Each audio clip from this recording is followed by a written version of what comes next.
En este video práctico vamos a hacer un estudio del diodo Zener y su utilidad como estabilizador de tensiones. Acá nos vamos a valer de esta placa y también del circuito que vamos a presentar ahora.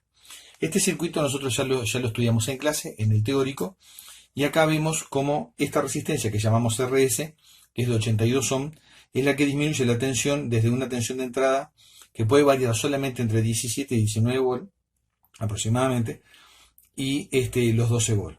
Entonces, esta resistencia RS, que es de 82 ohm, es la que va a encargarse de reducir la tensión desde este valor 17-19 a 12. Esto que está acá representa el circuito de salida, la carga, que está compuesto por una resistencia fija de 220 ohms y una resistencia variable, o sea, un preset de 470 ohms. El objetivo del preset es hacer una carga variable, o sea que acá la mínima resistencia sería 220 ohms cuando el preset está en cero, y 690 ohms cuando el preset está al máximo. Evidentemente que cuando la resistencia es mínima circula la corriente máxima de carga, que acá según el cálculo serían 54,5 mA. Y cuando la resistencia es máxima, o sea 690 ohms, la corriente en la carga sería mínima y sería 17,39 ohms. En el cálculo se despreció la resistencia dinámica del diodo Zener, que la denominamos R sub Z, y esta es la resistencia interna del diodo Zener. El efecto que tiene la resistencia R sub Z, como sabemos, es provocar, digamos, un incremento en la tensión sobre el diodo Zener cuanto más alta sea la corriente que circula por él. Entonces, esta resistencia, que es de un valor bajo realmente, provoca que la tensión entre puntas del Zener se incremente a medida que aumenta la corriente del diodo trabajando como diodo Zener. Entonces vamos a ver lo siguiente. Acá lo que pasa es lo siguiente. La variación de 17 a 19 volt podría ser provocada, por ejemplo, por el rizado de una fuente de alimentación, por ejemplo, por el condensador de filtro. Y acá esto podría ser el consumo de un cierto aparato, por ejemplo, que tiene condiciones de carga variable. Por ejemplo, una radio, por ejemplo, podría funcionar con 12 volt y tener un consumo variable según el consumo de la radio. Lo importante es que acá, en todas las condiciones de funcionamiento de carga, la tensión sobre el diodo Zener y por lo tanto de hecho sobre la carga, porque el Zener está en paralelo con la carga, debe mantenerse constante. Acá hay un punto que lo vamos a verificar en la práctica y es importante. Cuanto más alta es la corriente de carga, menor es la corriente en el diodo Zener y por lo tanto menor será la tensión en el Zener. Cuanto más baja sea la corriente de carga, más alta será la corriente en el diodo Zener y por lo tanto más alto será el voltaje en el Zener. Entonces ahora vamos a verificarlo en la práctica. Acá yo voy a partir de una tensión, por ejemplo, de entrada de 19 volt. En este caso vamos a ajustar la fuente a 19 volt. Acá no voy a esmerarme demasiado en ajustar la fuente a la perfección porque siempre me da trabajo y casi nunca lo logro. Pero acá tenemos 19,1 volt que está dentro del valor que se pretendía, o sea, el valor máximo, y ahora vamos a medir la tensión sobre el diodo Zener. En este caso nos da 12,2. Yo acá lo que voy a hacer es con un preset, simplemente voy a variar la resistencia, digamos, en la carga. Acá vamos a ver qué pasa. Giro el preset hacia el otro lado y vemos que la tensión en el diodo Zener se está incrementando. Y se incrementó a prácticamente 12,6 volt. ¿Por qué se incrementa la tensión en el Zener? Porque evidentemente que hay más circulación de corriente a través del Zener. Y por lo tanto, hay más caída de tensión a través de la resistencia dinámica del diodo Zener y por lo tanto eso provoca un incremento en la tensión en el Zener. ¿Qué significa eso? Que si hay más corriente en el Zener, evidentemente que hay menos corriente en la resistencia de carga. Y por lo tanto significa que la resistencia total se incrementó.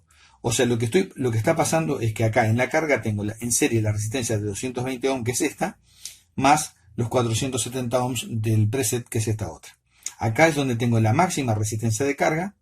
Al tener la máxima resistencia de carga, tengo la mínima corriente en la carga. Al tener la mínima corriente en la carga, tengo la mayor corriente en el diodo Zener y por lo tanto tengo el mayor voltaje en el Zener, que en este caso sería 12,6 volt. Si yo ahora bajo el preset hacia la otra posición, quiere decir que la tensión en el Zener disminuyó, en este caso a 12,3 volt. Significa que hay menos circulación de corriente a través del Zener. Y si hay menos circulación de corriente a través del Zener, quiere decir que hay más circulación de corriente en la carga. Por lo tanto, significa que acá esta resistencia de 220 ohms está trabajando sola, porque la resistencia del preset es 0 en este caso. Lo importante es que acá en ningún caso la tensión baja por debajo de 12,3 volt, que es el objetivo. Ahora lo que vamos a hacer es cambiar la tensión a la mínima que va a funcionar este circuito, que serían 17 volts aproximadamente, y vamos a ver qué pasa. Bueno, acá lo voy a dejar en 16,9 porque me cuesta dejarlo en 17 pura y exclusivamente. Con 16,9 volts, ahora mido la tensión, digamos, sobre el diodo Zener, y en este caso tengo 12,1 volts. Ahora giro el preset en dirección contraria y vemos que la tensión, digamos, sobre el diodo Zener se incrementó a 12,3. En este caso, si tengo la máxima tensión a través del diodo Zener, volvemos a lo mismo. Máxima tensión en el Zener significa mayor corriente en el Zener. Mayor corriente en el Zener significa que la corriente en la carga es mínima. Si la corriente en la carga es mínima, es porque la resistencia es máxima. Quiere decir que en este caso la resistencia en la carga es la suma de 220 ohms más 470 ohms la resistencia del preset. Cuando yo bajo la resistencia del preset, la voy disminuyendo hacia cero, acá lo estoy haciendo lentamente, vemos que la tensión, digamos, sobre el diodo Zener va disminuyendo lentamente y va a llegar a prácticamente 12 volts, que sería el valor nominal del diodo Zener. Entonces, en este caso, mínima tensión en el Zener significa menos corriente en el Zener, menos corriente en el Zener significa mayor corriente en la carga. Como se puede apreciar igual de todas maneras, sigo teniendo 12 volts, que es el valor nominal a través de la carga, y por lo tanto es el mínimo necesario. Este circuito tiene la gran ventaja de que estabiliza perfectamente bien la tensión de salida dentro de lo que el diodo Zener permite. O sea, en una palabra, la tensión de entrada varía entre 17 y 19 y la carga varía entre 220 ohms y 690 ohms. Quiere decir que tengo condiciones de carga variable y tensiones de entrada variable. Aún así, la tensión en la carga se mantiene constante, o sea, casi constante, variando apenas entre 12 volts y 12,6 volts en las peores condiciones. Quiere decir que la tensión nunca bajó de 12 volts y tampoco aumentó por encima de 12,6. Toda esa variación de 12 a 12,6 se debe pura y exclusivamente a la resistencia dinámica del diodo Zener. Bueno, creo que con esto queda bien representado el funcionamiento del circuito, queda clara el funcionamiento del diodo Zener como estabilizador de tensión, y como vemos en este caso se logró un circuito que actúa correctamente tanto en condiciones de carga variable como tensión de entrada variable. Será hasta el próximo video, y lo dejamos por acá.